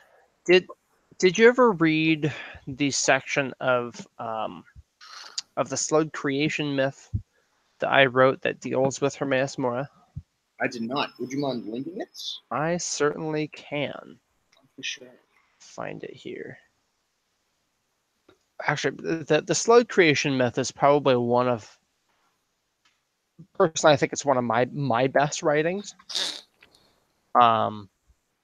I used to tout Sloda as that, and honestly, the slowed creation myth has so much more going on with it that I'm sorry, did you say Sloda? Sloda, yes. Oh no, Coda? Mm-hmm. Barry, no, don't fall into the same mistake I had in my first lore chat when I asked him about this, and Todd groaned. So that's the slowed creation myth. If you like, I can link Sloda. It was my first real attempt at serious lore writing. I probably did it 2 or 3 years ago. How long do you think it's been, Michael? It's about 2-ish, 2 maybe 3 years. Because I remember I wrote it while I was still, I was still in college, but I only graduated, 2 months ago. So, yes, that second link there is Sloda. The slowed creation myth, I think, is the better writing of the two,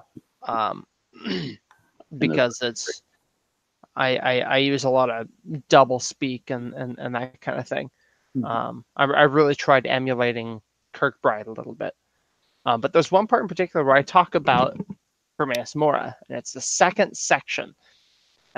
It's divided into 2 sections because I realized after I wrote the first part that I totally forgot to include stuff about Hermaeus Mora.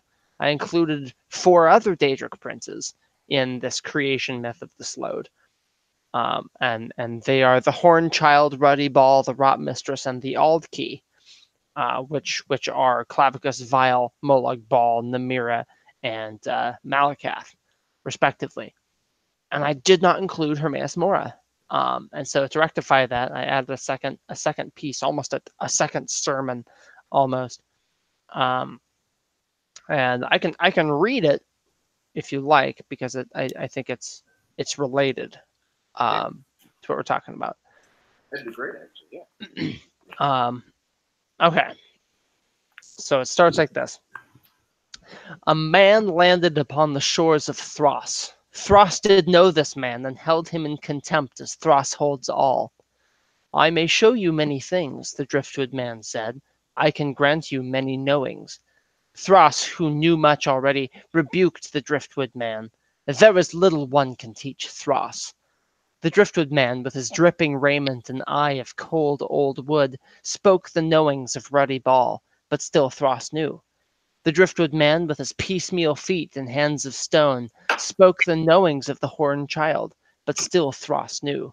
The driftwood man, with his deepest oceans and fathomless pits, spoke the knowings of the Rot Mistress, but still Thros knew.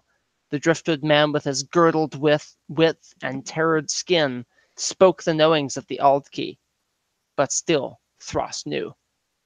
The driftwood man can show Thros no tenants unturned, boasted the biggest. Begone, makeshift star, may its lights be dampened and its words be forgotten. I will leave if that is what is desired, the driftwood man said, but allow me to take a measure of your clutch so I may feel your anathema from my forest of kelp and twisted words. I would know it and learn from it. I have no need of souls or the dust of dreams, but your hatred is one thing I welcome. And so Thros begat 8 bloated sacks of spawn. Oh wait, hold on. I was trying to do this earlier. There we go. 8 bloated sacks of spawn, and the driftwood man turned them sideways and twisted them until they were no more, changed and confused, lurking now in newfound and repeating sludge. That's my favorite part because it's 8, and then it turns into an infinity, and then he twists it so it's a 0, and then it's an Ouroboros. Anyway. Oh boy. Yeah.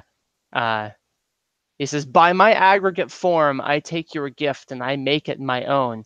Your swimmers become my own school, and I have bested you, shade of the worm. But Thros was unfazed. Go now, Epoch Rift, and no hatred like the rest. Hate the rim, hate the spokes, hate the gaps in the ropes, hate the words said from far away on the road held as sword. Feel no love, driftwood man, for we offer none here. Begone, filth. And so the driftwood man left, laughing ho ha ho. So that whole thing is actually describing how the lurkers are created. Interesting. So the 8 clutches, or the clutch of 8 sacks of spawn, the slowed that basically thrust shit out and gave to Hermaeus Mora. Hermaeus Mora took them and he changed them. Lurking now in newfound and repeating sludge. So not only are they lurking, they're lurkers, they repeat, they're Daedra, they always come back.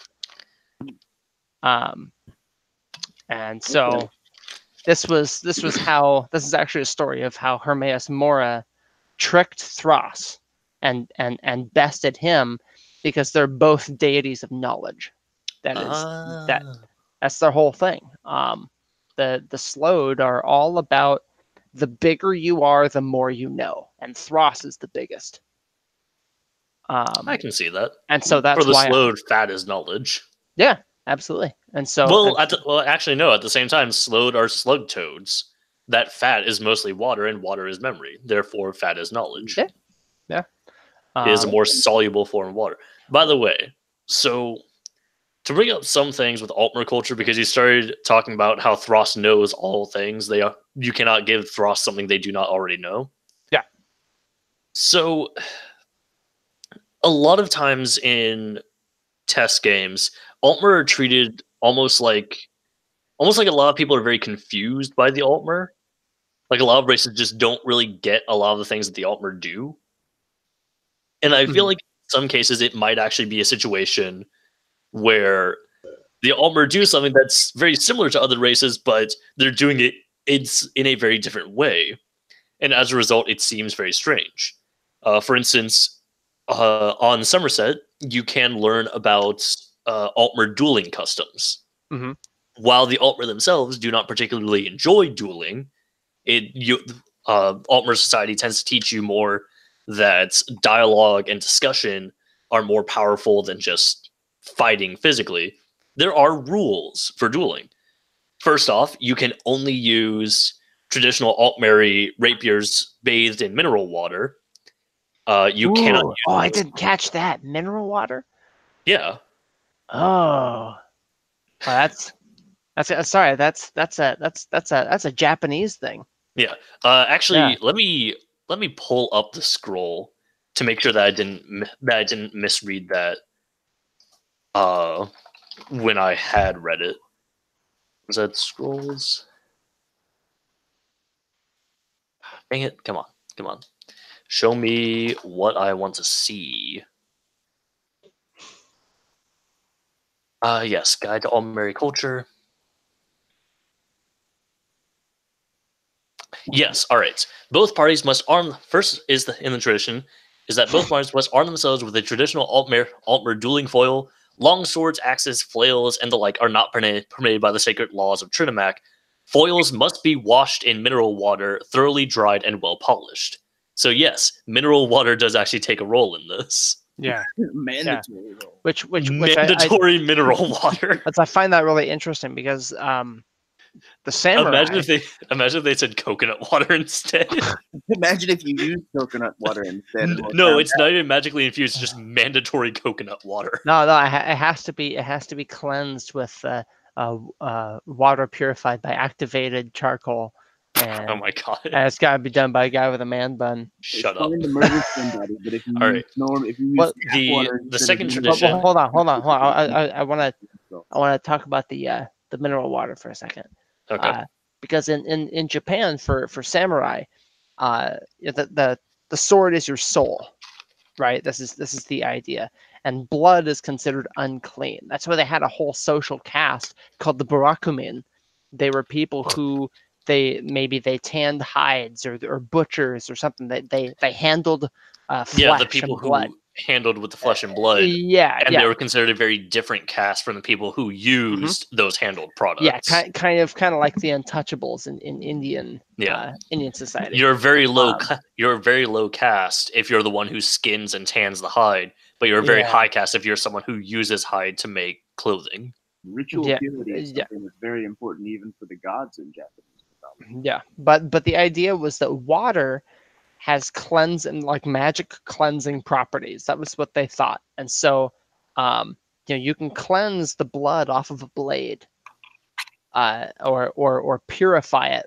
It's like it's purifying your soul is what it's doing. Well, the Barakumin, not even water could wash that stain off them, but for your sword, for your soul, that was considered good enough. And so, one of my favorite movies. Historians give it crap, but The Last Samurai with Tom Keanu Cruise. Reeves. It was Tom Cruise. Was it Tom Cruise? Okay. Yeah. It's actually a really great representation of samurai culture. And there are parts where you see they kind of take water and they run it down the blade, and then they kind of shake it a little bit to get the water off, and then they'll put it back into its sheath. And that's it's a very ritualized kind of thing for the samurai. And so to include that in Altmer dueling traditions, I think that is the dopest shit.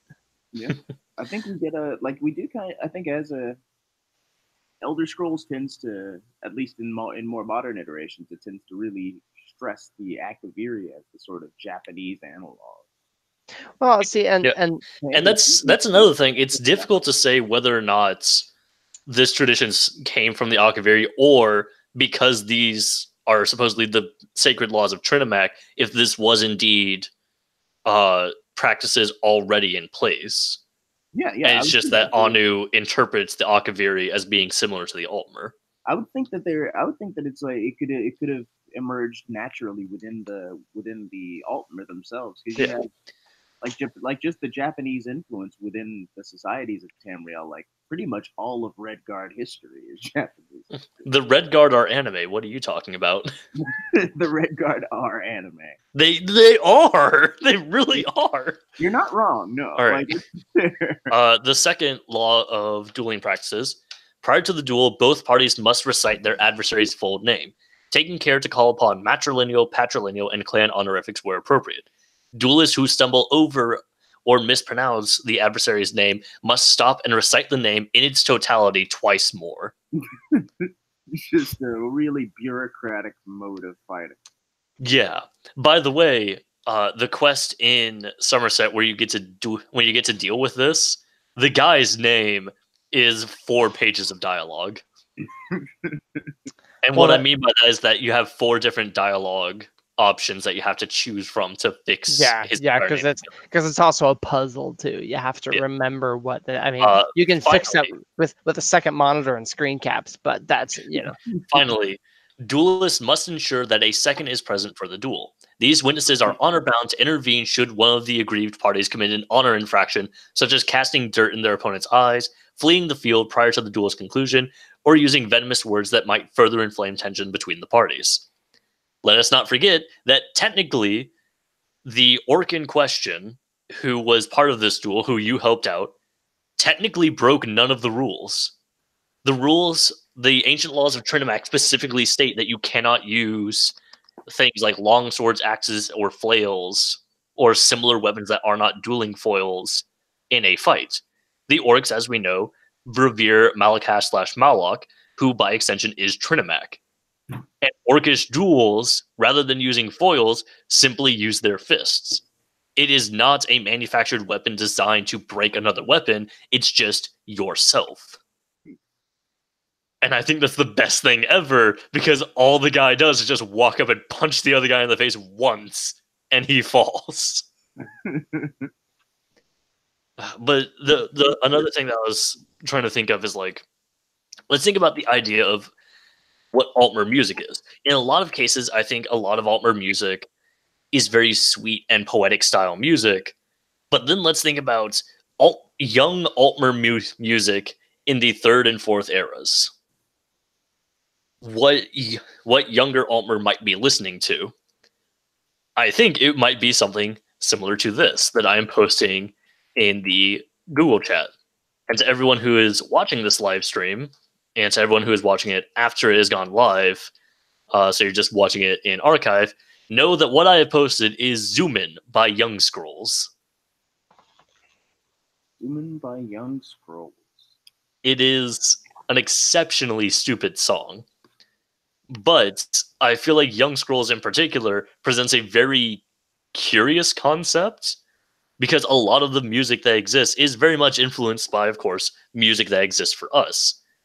But it then raises the question, could such music exist within the Elder Scrolls?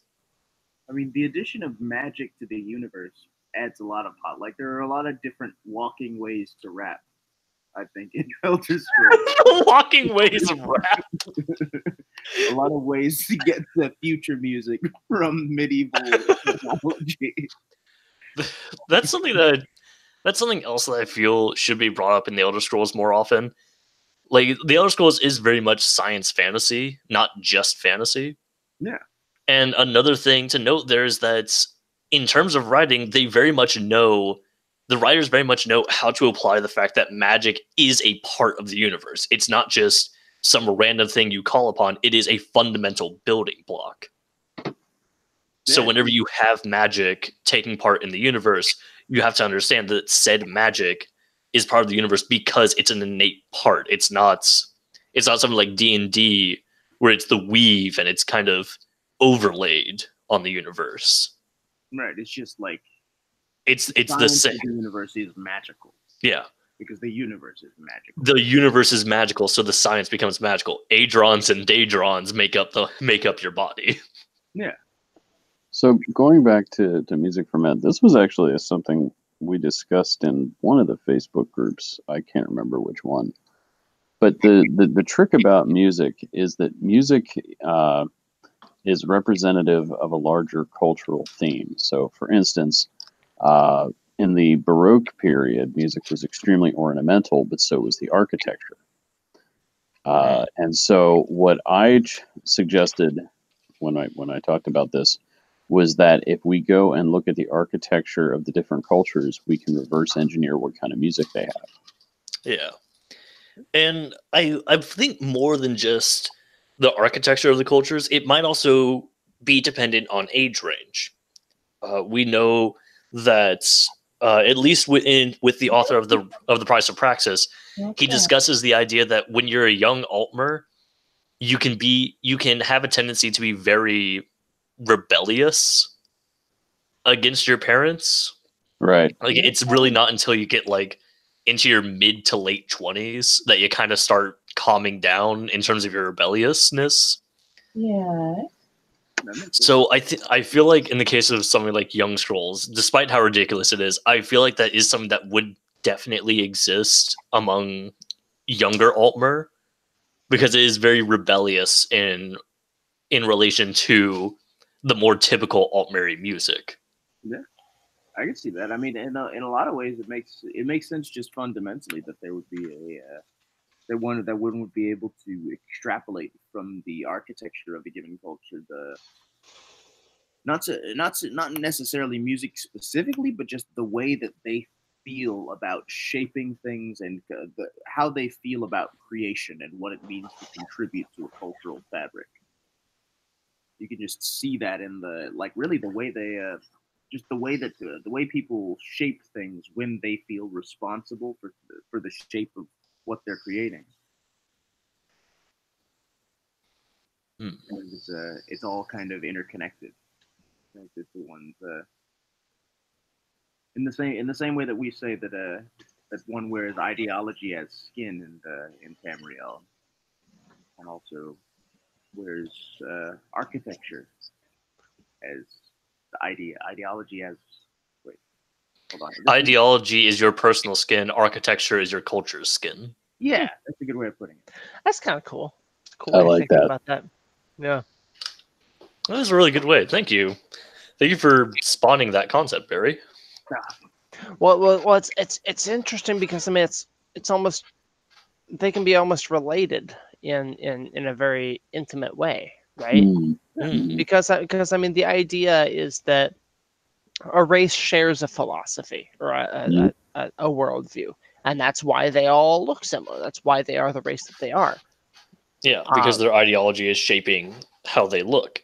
When you look at my concept of the Bretons, in that their ideology changing over time by being lorded over by the Durrani is ultimately what physically changed them. You can see that even more clearly. Their physical appearance and possibly even their own architectural style, at least compared to the architectural style we see from the Needs in Hammerfell, changes drastically to be much closer to an Aldmeri style. Well, one something I'm thinking about right now is if you look at the different Elven architectural styles, they're all very similar in certain ways. Look at doors, for example. They're all kind of curved and they come to a point. So it's like a curved. My fingers can't do it.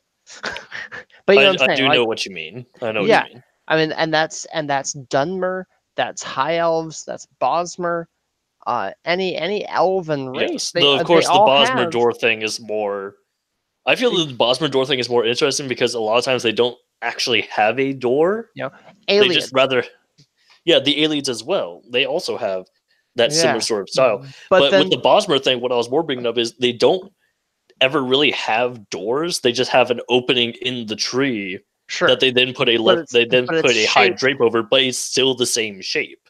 Yeah. Whereas you look at men, for the most part, I mean, I think for the most part, I mean, manish doors are squared off. Very much just rectangular doors. I would say with the exception of the Yokudans. Yeah, I was just gonna say like red guards. Like Yokudan doors tend to be much more curved at the top.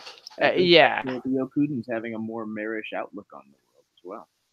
That's true. Yeah. So I wonder, so that would be an interesting project to undertake, looking at different architectural styles of different races, and comparing. I would say that compare the Altmer style to the Red Guard style. Those are drastically different styles. But I mean there are elements. So if you could pick up there are elements, similar. I mean, there are similar elements there. If I were like an architectural major or something. Michael said no, so all right. No. I just want to throw in a complication, which is my hands smell funny. Sorry, well, no, not that. That is a complication. That is a complication. The Dwemer have circular doors. Well, they also have rectangular doors. Yeah, they have both. But it depends on where you are. Yeah. But then the Dwemer are as different from the rest of Myr. Does this mean that the Dwemer could have had either gray or purple skin depending on where they are? I wouldn't go that way. See, and what I'm saying is it possible that different Dwemer had different ideologies and thus different skins? Well, another thing I'm kind of thinking about is think about the different great houses in Vardenfell and the architectural styles they're in. Mushrooms. Well, you got the Telvanni with very organic mushrooms. You have the Redoran with giant crab shells. Well, and then you've got the Hilalu, and they've almost got like adobe kind of structures. Yeah. And so that almost supports the idea that I've had for a while, supported by one in-game book, that the Dwemer were a house of the Chimer. That was something I was. Oh yeah, they totally were. And because the Dwemer also had their own architecture. Then? Well, because by the time the Chimer, what do you mean their skin was so different? Well, in terms of coloration, we know their skin is very different from Chimer coloration. How do we know that? Morrowind. No, we don't. Dwemer ghosts. But he was gold as well. Well, yeah, but they're ghosts. They're Dwemer ghosts, but they're still very much colorized. Like literally, the only thing that happens to them is that their transparency is lowered. No, their skin is. I mean, the ghost that you meet has gray skin, but that's because he's a ghost. Because the only Dwemer we get to see in full color is Yagon Begarn, and even then he's got corpus disease. Corpus. How much is that changing? No, the Dwemer specters aren't colored at all. They're basically black and white. Yeah. In terms And of the chimer that we see in ESO, their skin color is really similar to Altmer. All right, someone brought that up actually. That when you see the chimer in ESO, it's in the past, and as such, it has an overlay on top of it. So a direct problem with that is that by having that color overlay, it will change how the color looks. So the best way to actually understand what chimer actually looked like is to look at Almalexia. That's an idea. Yeah. It's also possible. Yeah. Also, no, I'm looking at that Dwarven Spectre. I'm looking at Radak Stungthums right now. No, that's very much colored. What are you talking about? No, it's not. You can't see Yeah, any it color in is. that. Ghost, I bro. see a ton of color in that. Let me see. Which one is that? I see purples and golds and whites and grays and blacks. One thing I want to point out, and maybe we may have a misunderstanding about something. When we say that ideology is skin is being used as a metaphor. We don't mean the color of one's skin. Yeah. We mean one's race or species, or I'm not quite sure what term to use because it's all Elmofe, subgradiated Elmofe. I think the root of Charlie's question is why don't the Dwemer also have ashen skin and red eyes? Because the chimer didn't, but Dunmer do. No, my question was, why is their physical appearance so drastically different from the chimer? I think there is it's not. It looks very different to me. It's possible that the real, it seems like when the real skin changes happen, when like the physical coloration of skin changes happen, it doesn't matter when it's not connected so much to the reaching of the insight as to the internalization of the insight.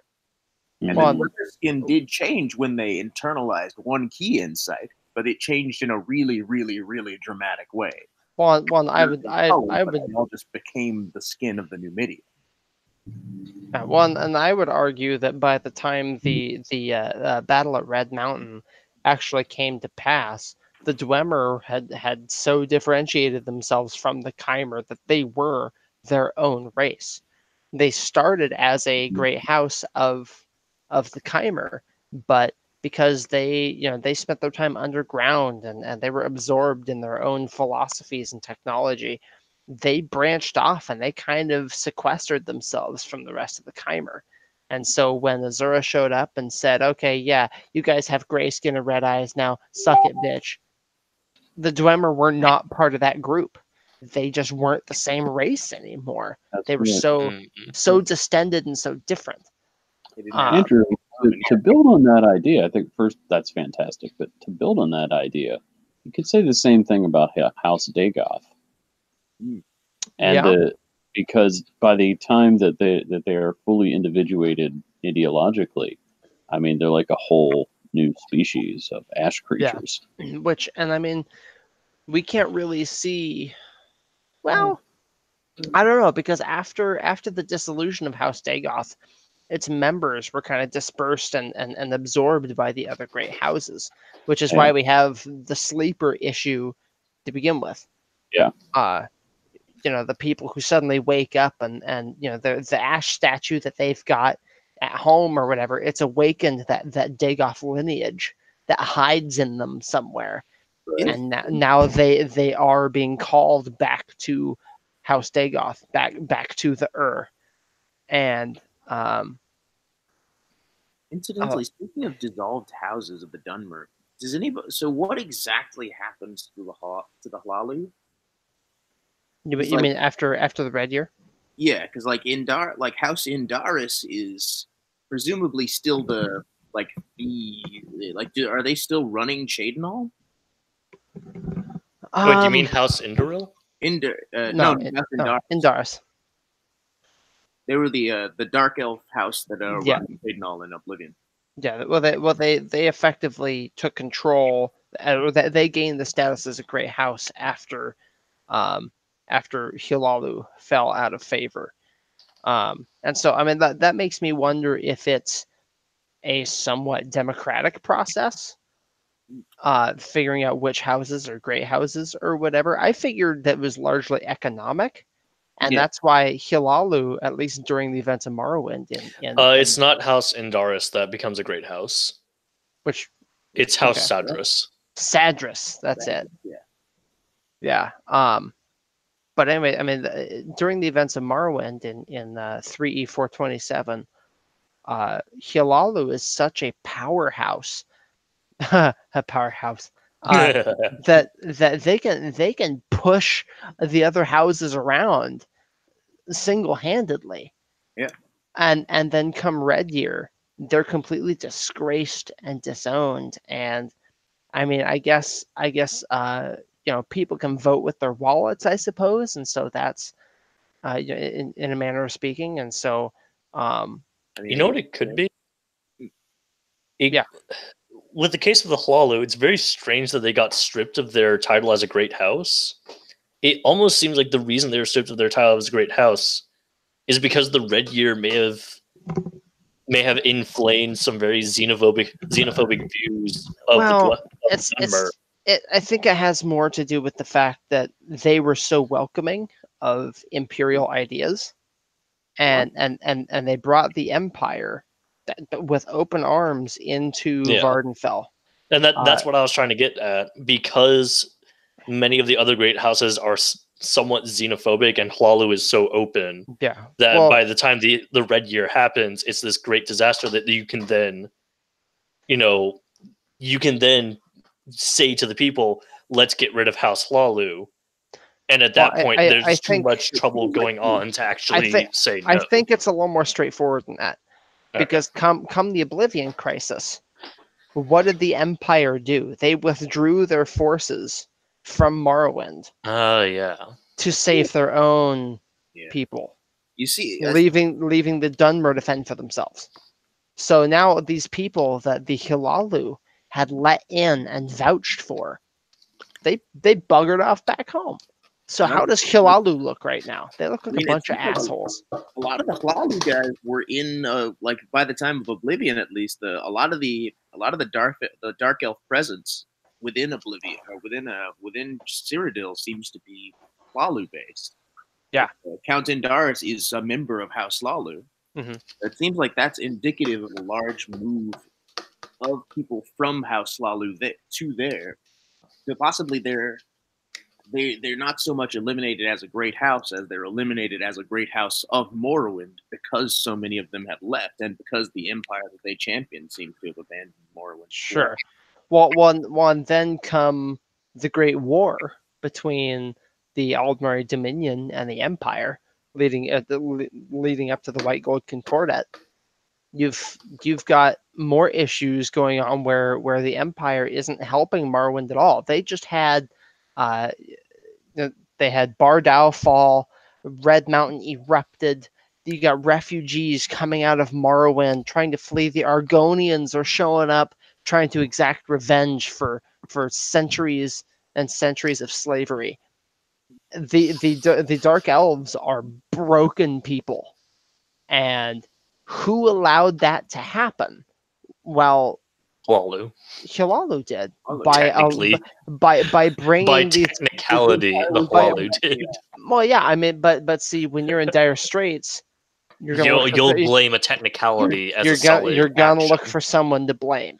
Yeah, and House Hlaalu, hey, this is your fault. You did this. So great right now. You guys have always been Slytherin as far as the great houses are concerned. Yeah, and so yes, silver tongues or not, like when the rest of the Dunmer go, okay, no, fuck you, buddy.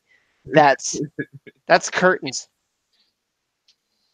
Yeah. So they may, I mean, like just a number of things I think contributed to their just not having they don't have the standing military power of like a House Redwing. Well, I think also they had made enemies with Telvanni and Dres, I think they had lobbied to get rid of slavery in its entirety. Yeah. At one they point. did because Yeah. slavery was illegal in the Empire. Yeah. So they then had you have the Telvanni getting pissed off because, hey, no, I like my toys, and then you have Dres getting pissed off because what the fuck? That's our main export. And then you have the Argonians saying, oh, hey, thanks, Lalu. Jerks. Yeah. So dill weeds. Paid back too terribly much by Yeah. the Argonians on that front. I mean, that's something I really love about at least Morrowind politics in particular. Is there's so much going on, there's so much to keep track of that, but it's just enough that you can go, okay, I see where this is going. I can see how one thing led to another, and maybe that's my inner history teacher talking, but just seeing one event lead to another, like it's all very, very clear, but you can see how all these different factors add up to a whole. Definitely. All one. And I love that.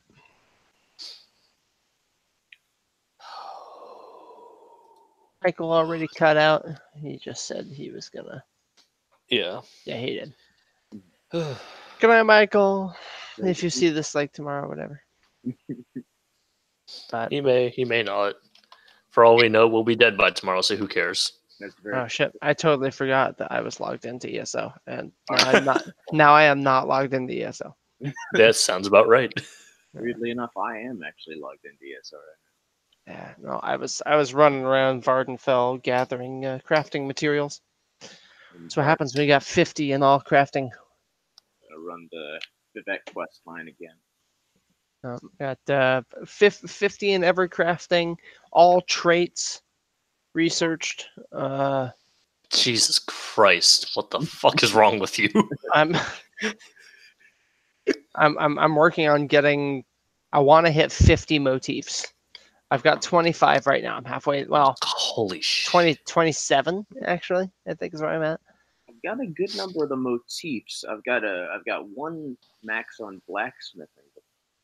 I finally managed to get the Tsaesi motif a little while back, which was a whole ordeal. Boom. I try to go through my all the motifs I have, and I look for the ones that are closest to being complete, and then I go and I hunt down those motifs. If I've got to buy them, I've got to buy them. Whatever. Yeah. I've been hovering around like 1 million gold for a while. Nice. So, like the lowest I've been for a while. I was at 88 or 880,000 earlier today, and now I'm up to 922.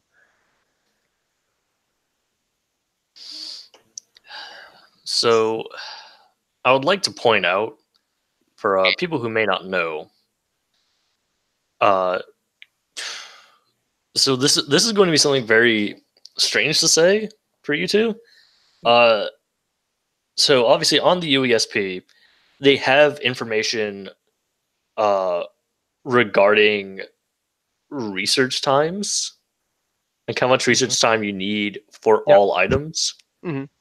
But even then, a problem arises in the form of, despite having those research times on hand, it's hard to say whether or not those are research times based on researching 3 items all at once every single time, or if it's 1 item at a time. That's a good point. Because if it's remember 1 item at a time, that would mean, hold on, 255 divided by 18. So I remember, the Learnhoned was the hardest for me to get. Yeah, all right, it's 1 item at a time, because 255 divided by 18 is about 14, and there's 14 clothing items. But regardless, that is basically setting it all up so that even if you are as efficient as possible with your researching to get absolutely everything, it would take you, like, probably at minimum about I want to say about. Charlie, did you invite this also John Randall Jaska? Yes, I did. Okay. That's John.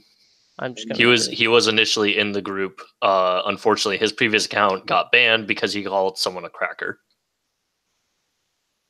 I'm not kidding. That's what happened. I've called people worse than that. I've never been banned on Facebook.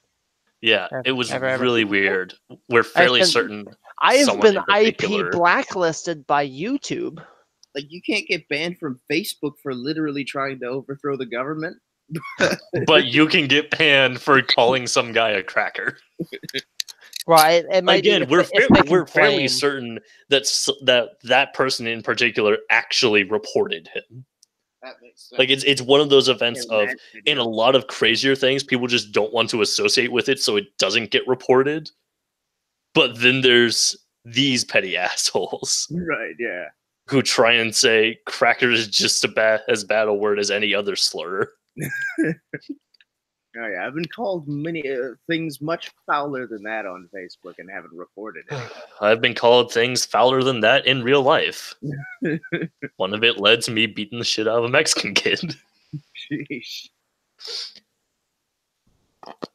Trying to find this friggin'... I don't know where... Like, I always have trouble finding the outfit station in Vivek City. It's in the Eastern Canton. Yeah, I don't like its placement. I really do not. This is why I like Alanor more. They have literally just an entire block of crafting area, which includes a clothing station. Yeah, that makes sense to me. Like, that feels appropriate. Yeah, that reminds me. I need to... First off, I need to get alchemy to 50. That way I just have all the crafting at 50. But then I also need to write down... the typical recipes that provisioning and alchemy writs will ask for, just so that I can always have some of those on standby for those daily writs. There we go. Especially with the fact that like there's like what, about 200 different crafting recipes in the game for provisioning, and then like there only like 6 of them will actually be accepted as at high rank writs. Let me go see if I can find it. All right, well, I'm going to stop the broadcast. We've hit about 2 hours, so... All right. Indeed. Bye-bye, Internet. Adios, Internet. Take it easy, guys. We love you.